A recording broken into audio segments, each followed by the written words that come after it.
तो हम लोग बात कर रहे थे सेंट्रल डोग्मा की, है ना। तो सेंट्रल डोग्मा को किसने दिया था? क्रिक ने दिया था, वाटसन ने नहीं। उसके साथ वाटसन नहीं थे, उन्होंने दिया था। और क्या है ये? एक सीक्वेंस है जिसमें रेप्लिकेशन, ट्रांसक्रिप्शन और ट्रांसलेशन एक क्रम में होता है। बोलो। अगर ये भी बताया था कि अगर कोई ऑर्गेनिज्म इस सीक्वेंस को फॉलो नहीं करता है तो इसका मतलब ये होता है कि वो सेंट्रल डोग्मा का पालन नहीं कर रहा है। और रेट्रोवायरस सेंट्रल डोग्मा का पालन नहीं करते हैं क्योंकि वह आरएनए से डीएनए बनाते हैं, है ना। जबकि होता क्या है? डीएनए से आरएनए बनता है ना। तो लिख लेना, इसी में यहां तक तो लिख गया था ना। लिख लेना सेंट्रल डोग्मा के अपवाद, exception of central dogma. Central dogma के अपवाद, सेंट्रल डोग्मा के अपवाद। सबसे पहला है HIV। HIV वायरस जो है यह है सेंट्रल डोग्मा का अपवाद है। ईस्ट, दूसरा है ईस्ट। ये भी जो नया नया अभी आया था कोरोना, कोरोना भी क्या है? सेंट्रल डोग्मा का अपवाद है। बोले तो इनमें रिवर्स ट्रांसक्रिप्शन होता है, ठीक है ना। इकोलाई, बैक्टीरिया, एल्बिगो पैरासाइट है प्लांट पर, ये भी क्या है?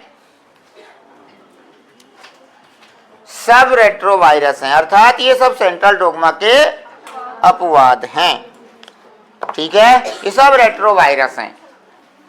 और रेट्रोवायरस वही होते हैं जो आरएनए से डीएनए बनाते हैं, ठीक है। तो यहां तक तो हो गया था, बस एग्जाम्पल भी बता दिया था, शायद आप लोगों ने लिखा भी रहा होगा, ठीक है।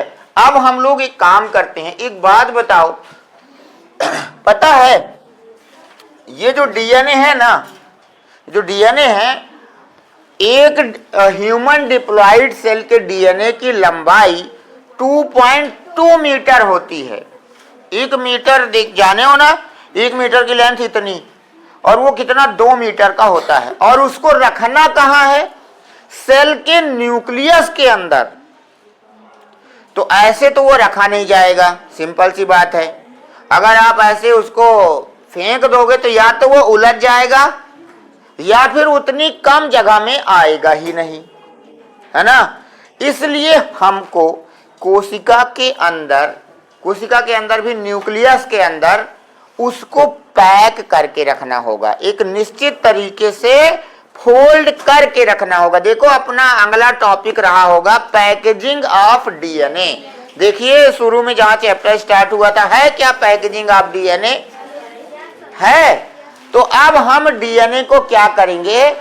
पैक करेंगे। क्यों पैक करेंगे? कोई पूछ ले तो? अरे सब कुछ बचा है अभी तो ट्रांसक्रिप्शन भी बचा है, अभी तो रेप्लिकेशन भी बचा है ना। तो पैकेजिंग कैसे करेंगे बताओ? कोई ना कोई ऐसी चीज लाएं जिनके ऊपर क्या करना है, हमें उसको लपेटना है या उसको हम पैक कर सकें। तो अगला टॉपिक है पैकेजिंग ऑफ डीएनए।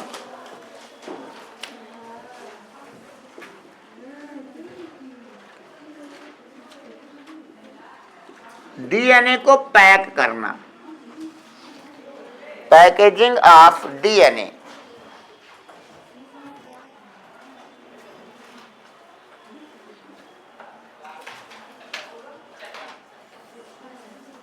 लिखेंगे ह्यूमन डिप्लॉयड सेल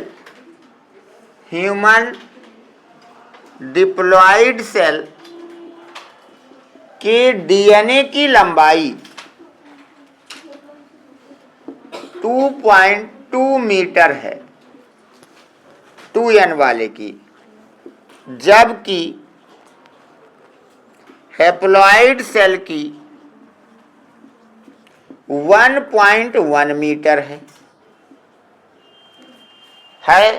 और जबकि ये एक बहुत बड़ा धागा है, 2.2 मीटर बहुत बड़ा होता है। बोलो, तो कोई पूछे कि क्यों कर रहे हो पैकेजिंग, तो बताओ, ताकि डीएनए को कम स्थान पर रखा जा सके, है ना। तो लिखेंगे यह पैकेजिंग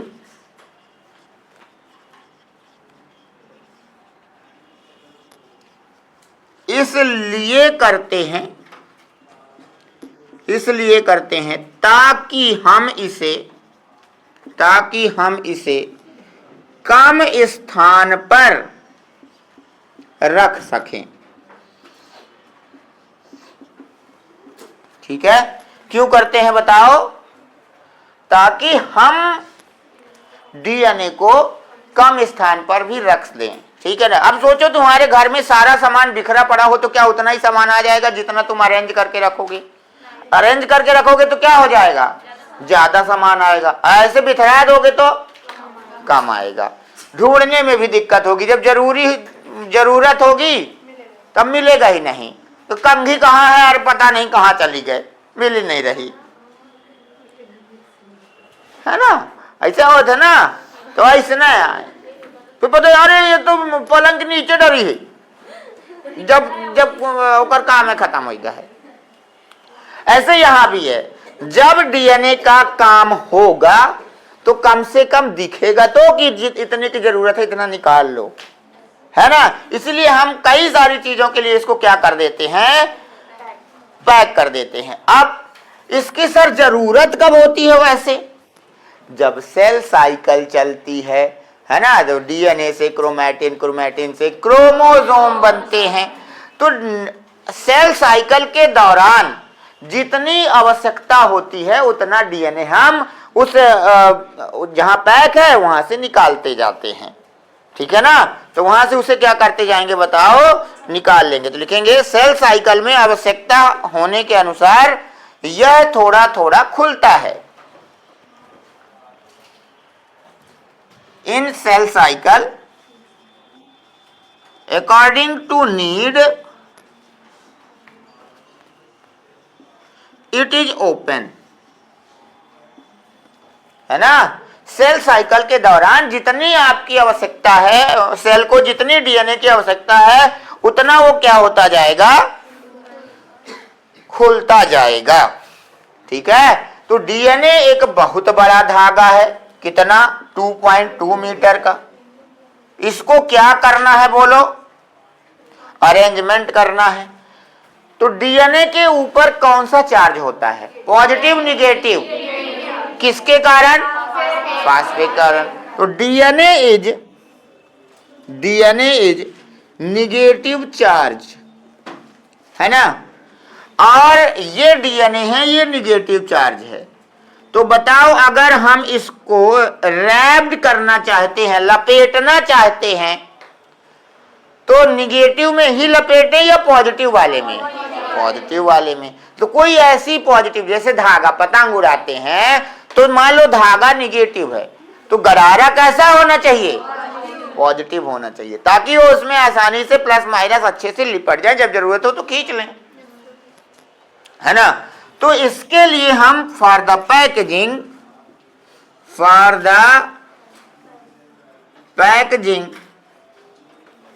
पॉजिटिव प्रोटीन नीडेड। हमको कैसा प्रोटीन चाहिए, जिसके ऊपर हम दोनों क्या करें, लपेट दें। क्योंकि डीएनए कैसा हो जाएगा, तो जिससे डीएनए हो जाएगा निगेटिव और वो प्रोटीन कैसा हो जाएगा, पॉजिटिव, और दोनों के बीच में हो जाएगा अट्रैक्शन। तो वो आसानी से क्या हो जाएंगे, लपट जाएंगे। हम यही चाह ही रहे थे। जिस प्रोटीन में हम इसे लपेटते हैं उस पॉजिटिव प्रोटीन का नाम है हिस्टोन। क्या नाम है, हिस्टोन। तो हम कहेंगे DNA packaging are wrapped in histone protein, और ये कैसा है? पॉजिटिव। तो इस पॉजिटिव प्रोटीन के अंदर मुझे क्या करना है? बोलो। डीएनए को लपेटना है। ठीक है दुर्गेश नंदनी? हाँ, लिखा।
हो गया?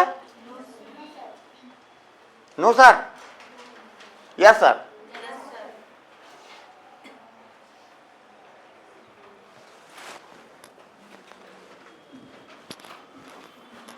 चलो, डीएनए सबसे ज्यादा कंडेंस कब होता है? यम फेज अवस्था में। किस अवस्था में? और यम फेज में इसलिए कंडेंस होता है क्योंकि उस समय वो क्रोमोसोम अवस्था पर रहता है। ठीक है ना? तो लिखना, DNA maximum condense in M phase,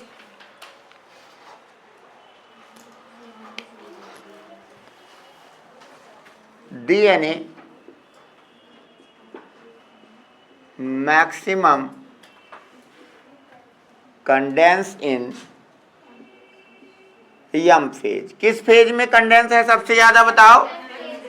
because, क्योंकि यह यहां पर किस अवस्था में है बताओ? क्रोमोसोम पर होता है।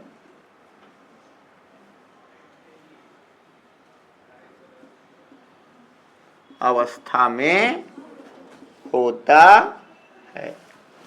किस अवस्था में होता है बताओ? क्रोमोसोम अवस्था में होता है।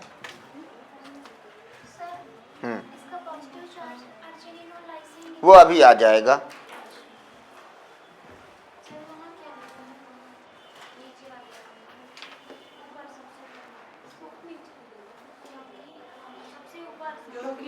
क्योंकि यह यहाँ पर क्रोमोसोम अवस्था में रहता है।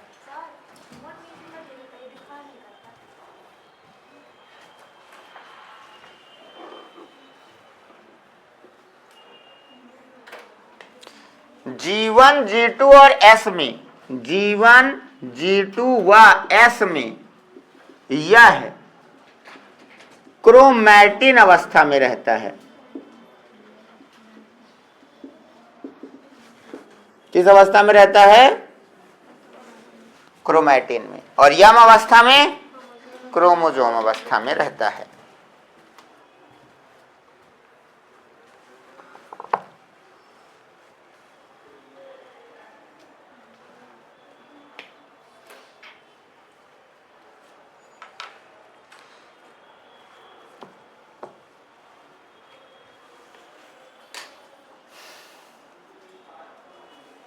ठीक है, हो गया नीलम?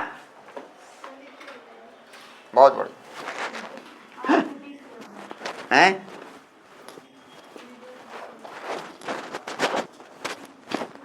मतलब भरपूर उपयोग कर रहे हो तुम लोग वीडियो का।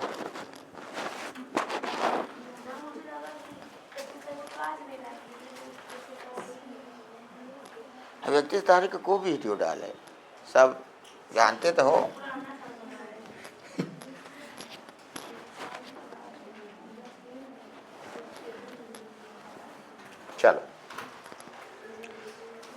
चलिए लिखेंगे हिस्टोन के बारे में, थोड़ा हेडिंग डालेंगे हिस्टोन।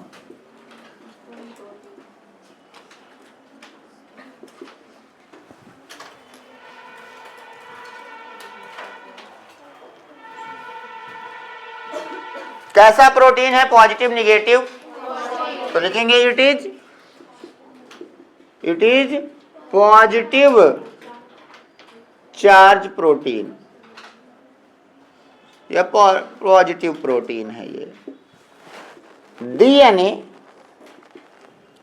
रैप्ड ऑन इट, इसी के ऊपर डीएनए लपटेगा, है ना। तो पॉजिटिव है और डीएनए को इसके ऊपर क्या करना है, इसको हम लोग बेसिक प्रोटीन भी कहते हैं। क्या कहते हैं बताओ? तो इट इज आल्सो कॉल्ड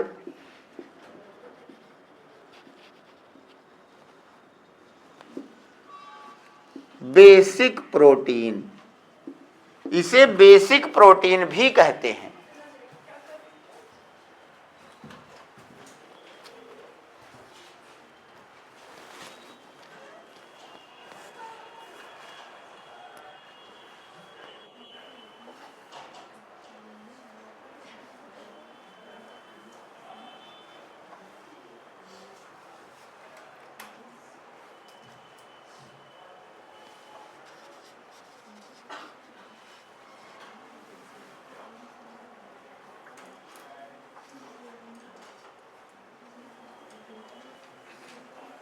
ठीक है, आगे लिखेंगे it is positive charge, it is positive charge due to component present like arginine and glycine, इस तरह के जितने भी कंपोनेंट है इसमें पाए जाते हैं। सिर्फ ये दो नहीं, और भी हैं, आर्जिनिन, ग्लाइसिन, लाइसिन, जिनके कारण ये क्या हो जाता है, पॉजिटिव चार्ज होता है। ठीक है, तो लिख लेना it is positive charge due to the component present like arginine and lysine. इस तरह के कंपोनेंट हैं जिसके कारण ये क्या हो जाता है, पॉजिटिव। ये अत्यधिक मात्रा में पाए जाते हैं, अधिकता में ये रहते हैं, जिसके कारण ये कैसा हो जाता है, पॉजिटिव हो जाता है।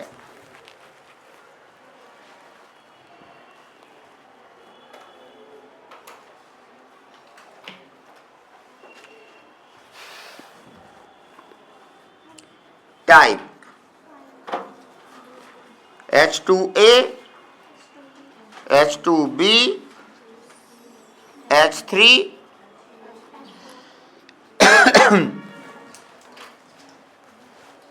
तो कितने प्रकार के हैं, 5 प्रकार रखे हुए हैं। 5 प्रकार के हिस्टोन हो सकते हैं H2A इनके अंदर, ठीक है। और इनमें से 4 ऊपर के जुड़ करके ये ऊपर के 4 जुड़ करके 2 मॉलिक्यूल के साथ 8 मिला करके एक ऑक्टामर बनाते हैं, और वास्तव में इसी ऑक्टामर के ऊपर डीएनए लपटता है।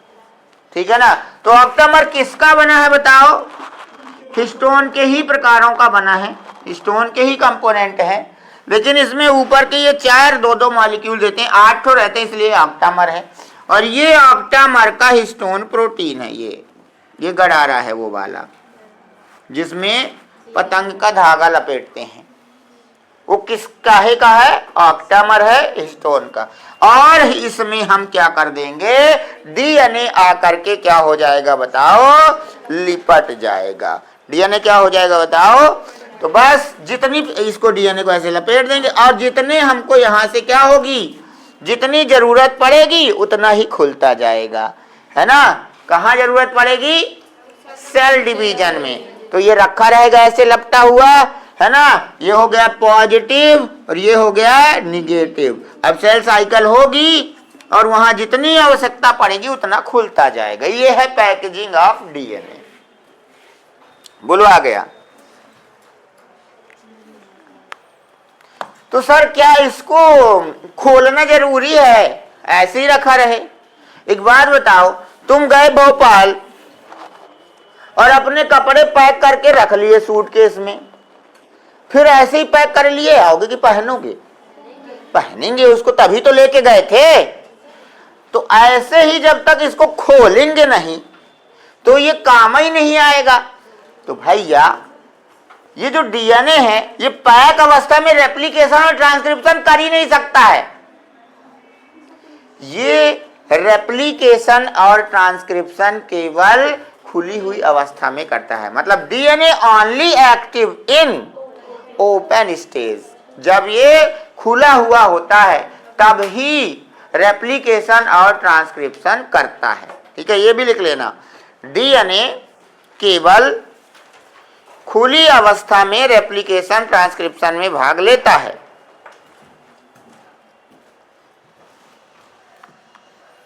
खुली अवस्था में रेप्लिकेशन व ट्रांसक्रिप्शन करता है।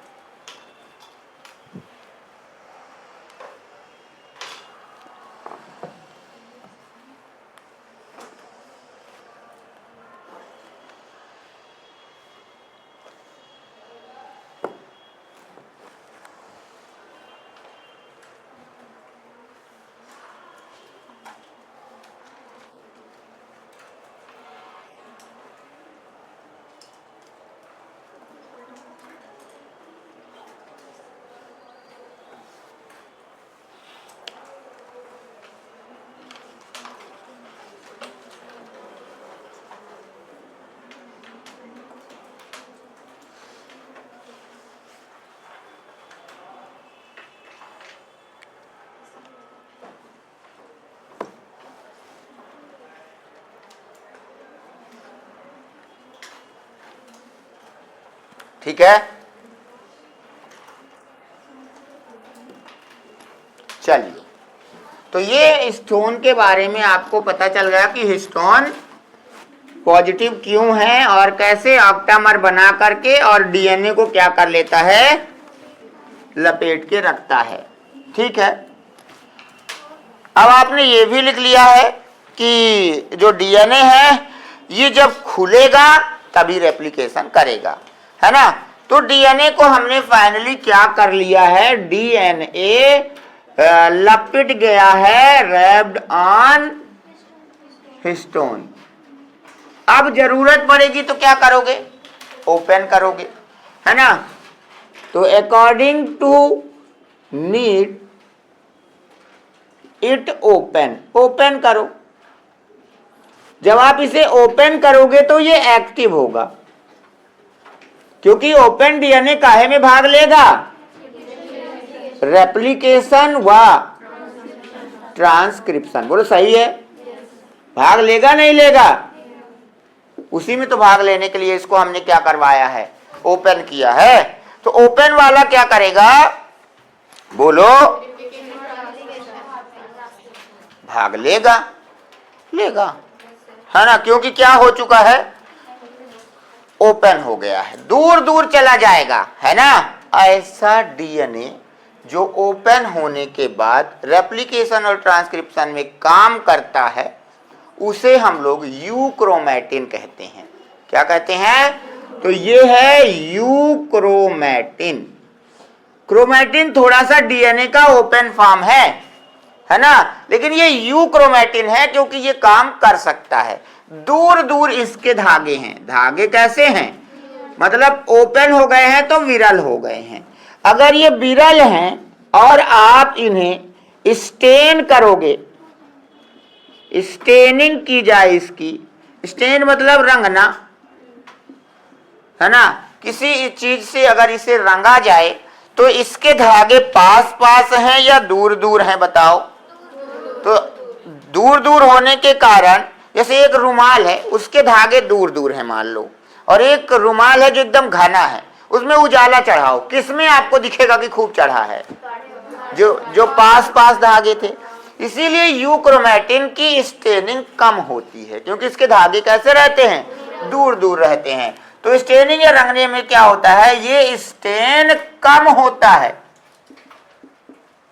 कैसा होता है बताओ, स्टेन कम होता है, लेकिन जिसमें स्टेनिंग कम होती है या जो यूक्रोमेटिन होता है यही एक्टिव है। एक्टिव है बोले तो काहे में? रेप्लिकेशन में और ट्रांसक्रिप्शन में। यही रेप्लिकेशन और ट्रांसक्रिप्शन कर सकता है। तो कहेगा रेप्लिकेशन और ट्रांसक्रिप्शन किसमें होता है? यूक्रोमेटिन, हेटेरोक्रोमेटिन। अब जो दूसरा आएगा वो हेटेरोक्रोमेटिन रहेगा, वो खूब तेजी से रंग जाएगा और वो एक्टिव नहीं रहेगा, उससे ट्रांसक्रिप्शन नहीं हो पाएगा। ठीक है, लिखो।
मिटाए,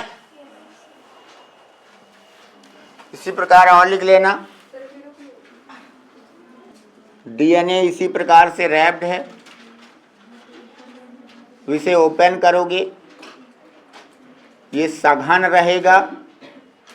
सघन बोले तो पास पास धागे रहेंगे, और पास पास होने के कारण अगर आप इसकी स्टेनिंग कराओगे तो वह स्टेन कैसा होगा? ज्यादा, है ना।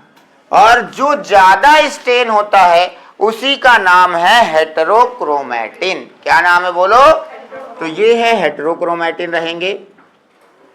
और हेटेरोक्रोमेटिन जो हैं ये not active for the transcription and translation, replication and transcription, not active for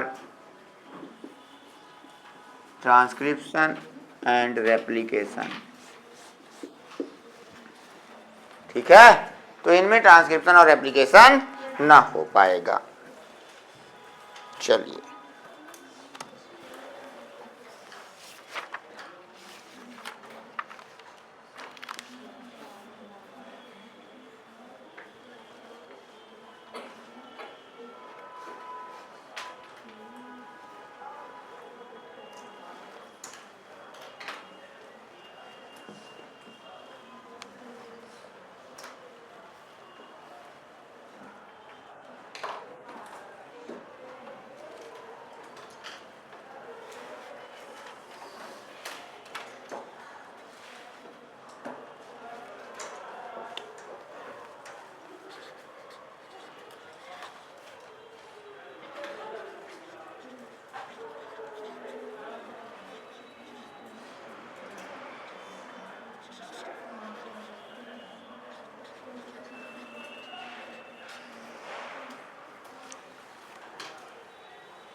चले, चलिए। ये बात हो गई, इतना सारा डीएनए के बारे में जान लिया गया। अब वैज्ञानिकों को डीएनए ही जेनेटिक मटेरियल है, इसके बारे में जानने की इच्छा हुई। क्या होगा? बाहर जाना है, जाना कहाँ जाना? चलो, तो वैज्ञानिकों को इसके बारे में क्या करना पड़ा बताओ? डीएनए के जेनेटिक मटेरियल को जानने की इच्छा हुई, है ना। और इसके लिए कई सारे वैज्ञानिकों ने अपने अपने प्रयोग किए और उसके रिजल्ट दिए, ठीक है ना। तो लिखेंगे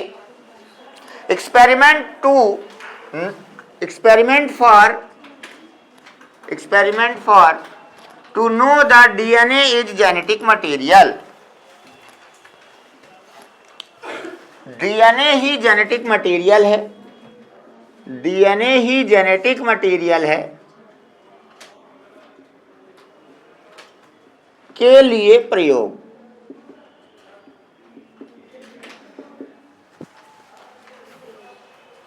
है ना।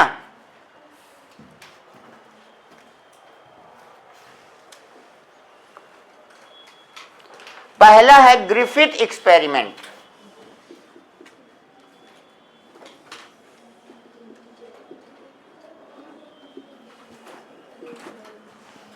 ग्रिफिथ एक्सपेरिमेंट, ग्रिफिथ का प्रयोग।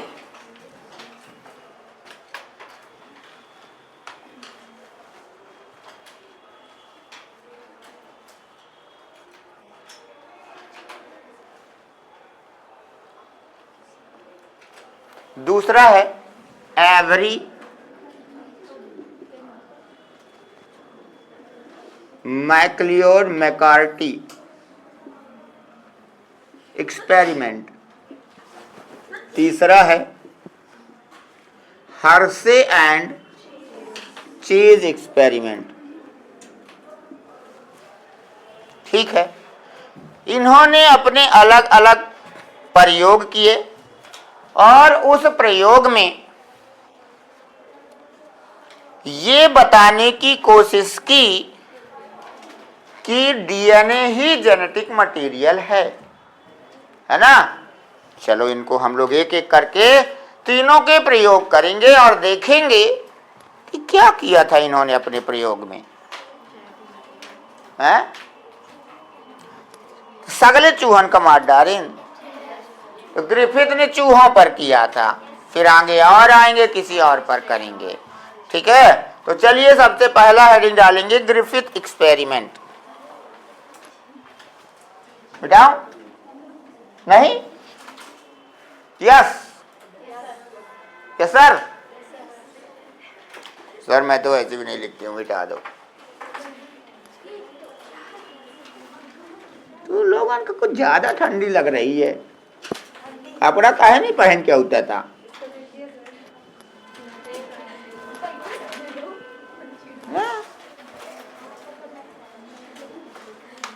हमको तो नहीं लग रही है। आपको नहीं लग रही, मेरे को लग रही। तो गेन करो आप भी, है ना जी। चलो,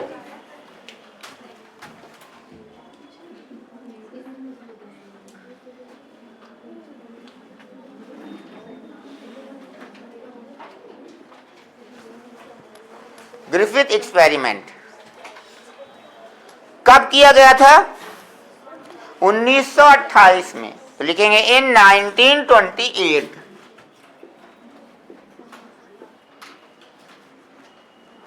एक्सपेरिमेंट का नाम था ट्रांसफॉर्मिंग एक्सपेरिमेंट।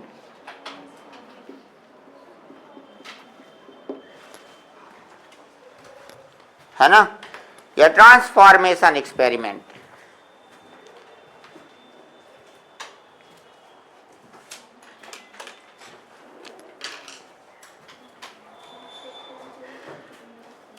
इन्होंने एक बैक्टीरिया का उपयोग किया था चूहों पर, है ना। तो कौन सा बैक्टीरिया लिया था?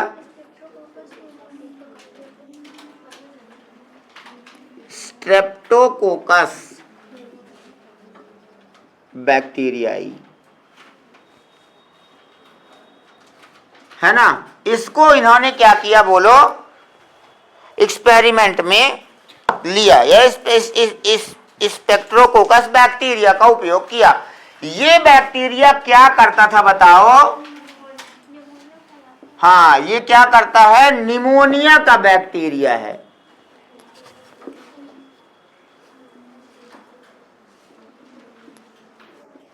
क्या उत्पन्न करता है ये?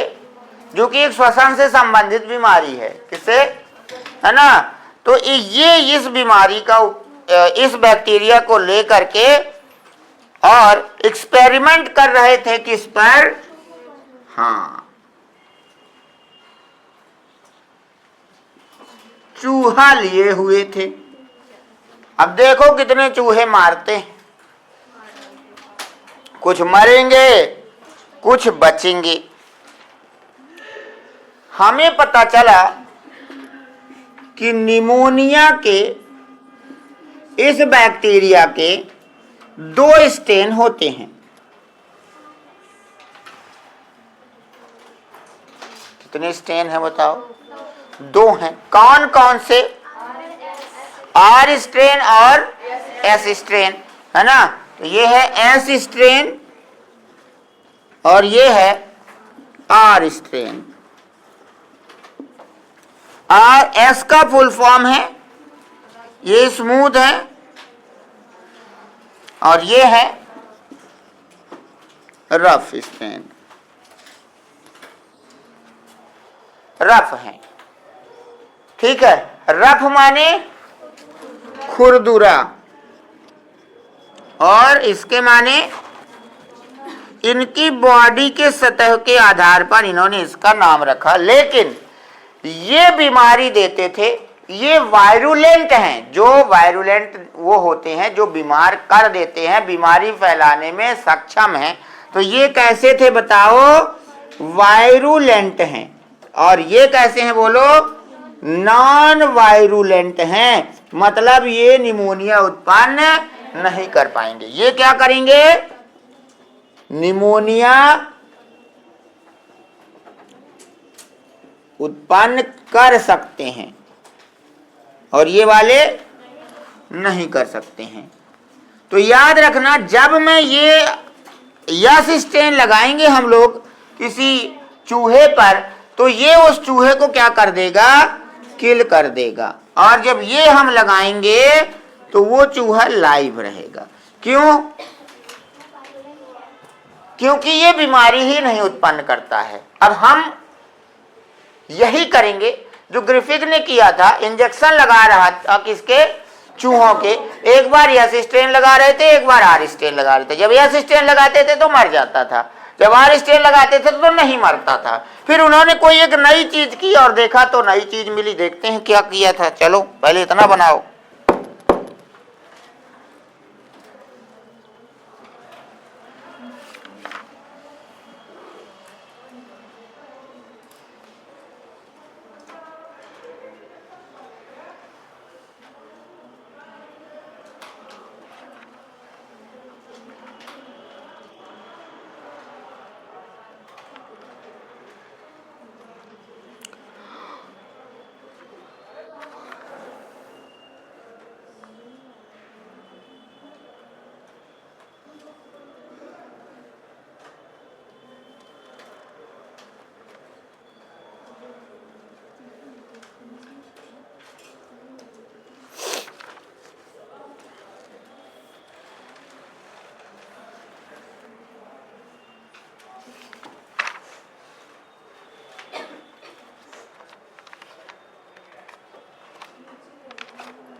मिटाया जाए?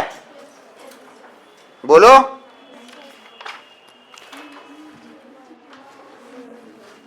अब देखो प्रयोग, क्या देखो, क्या देखो, प्रयोग देखो।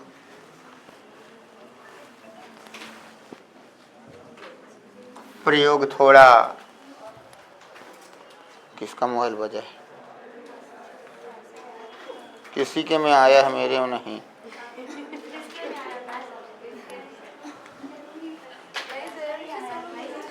चलो आओ इधर। तो ग्रिफिथ ने क्या किया? ग्रिफिथ ने इंजेक्शन लिए और सिरिंज में वो बैक्टीरिया भरे, है ना? क्या किए? जो बैक्टीरिया बीमारी उत्पन्न कर रहे थे उनके इंजेक्शन भरे। अब ठीक है।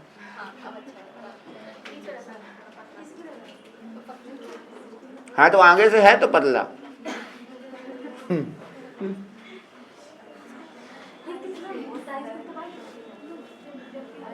सब आ जाएगी दवाई। कहाँ वो? ठीक है, ठीक है। तो इसमें इन्होंने एक में आर स्ट्रेन को भर दिया और एक में यस स्ट्रेन भर दिया। मान लो इसमें इन्होंने भरा आर स्ट्रेन और इसमें भर दिया यस स्ट्रेन। बताओ कौन सा बीमारी करता है? यस स्ट्रेन, आर स्ट्रेन, कौन हो? देख ले पन्ना, देख ले, यस स्ट्रेन। तो ये चूहे को क्या करेगा पता है? इनकी कॉलोनी बनती है और इनकी जो कॉलोनी होती है वो चमकीली होती है। ये भी लिखा है आपकी एनसीईआरटी में, ठीक है। अब चूहा लेते हैं और चूहे पे इंजेक्शन लगाते हैं।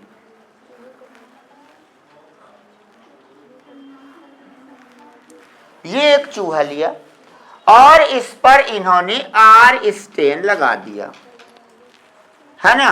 तो आप जानते हैं कि आर स्टेन से इसको कुछ होने वाला, तो हमने इसको इंजेक्शन लगाया कौन सा बताओ?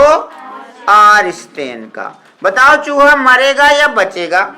नहीं मरेगा, जैसे था वैसे ही खेलता कूदता रहेगा लाइव। कितना अच्छा है, बेचारा बच गया। फिर इसने कहा रुक जाओ, दूसरा चूहा पकड़ो, और इसकी किस्मत खराब, इसके यस स्टेन लगाया। बताओ अब ये क्या हो जाएगा? ये हो जाएगा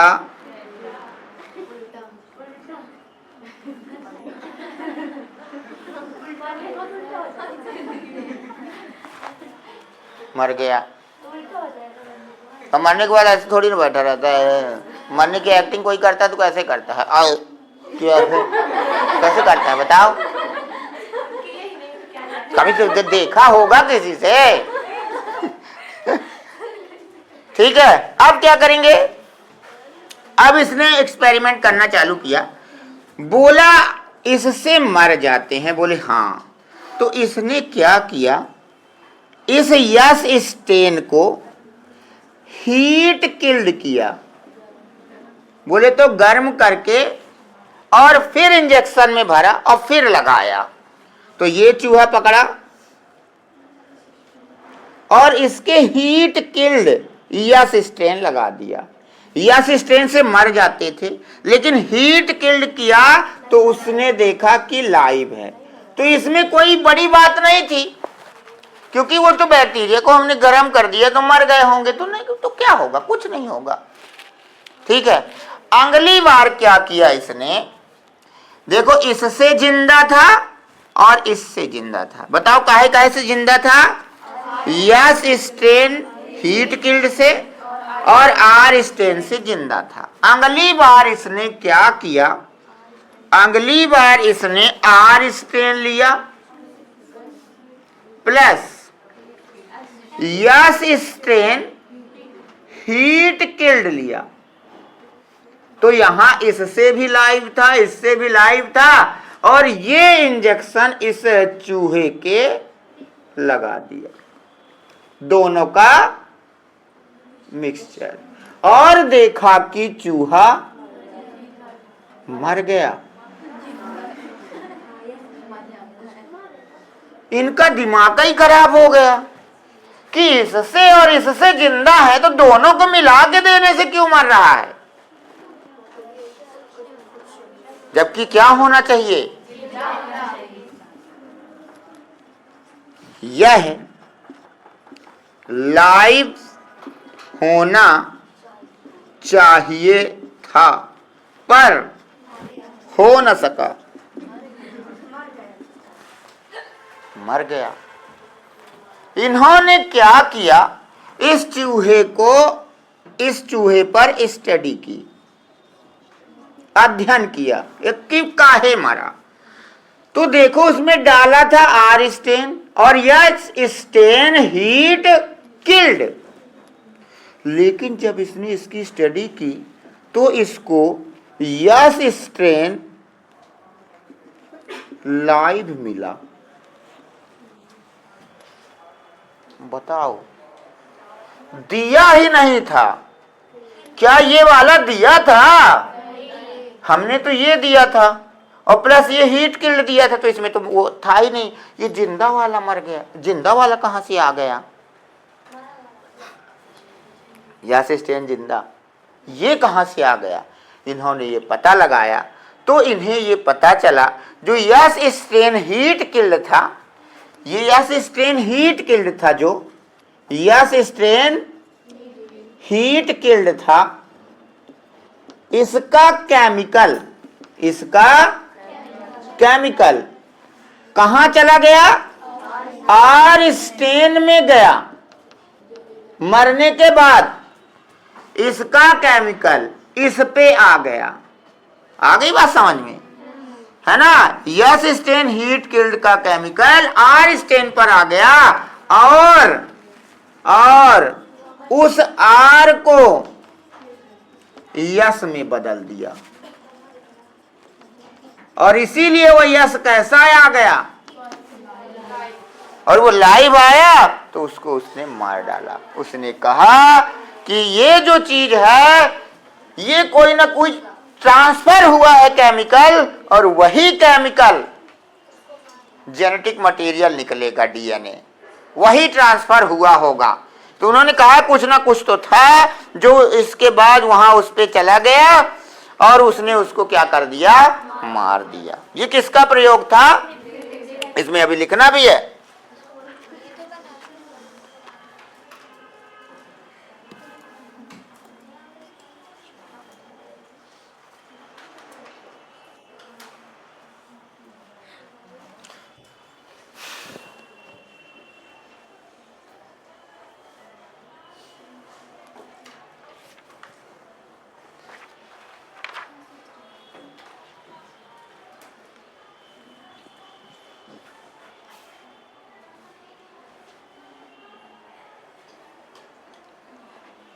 ये केमिकल जो था ये अननोन था, मैं लिख देता हूं, यहां लिख लेना। यह केमिकल, ये वाला केमिकल, इसके नीचे जब खत्म हो जाए तब लिखना। यह केमिकल जो जा रहा था, ये वाला जो उसमें चला गया, यह केमिकल कैसा था, अननोन है, अननोन था, और इसे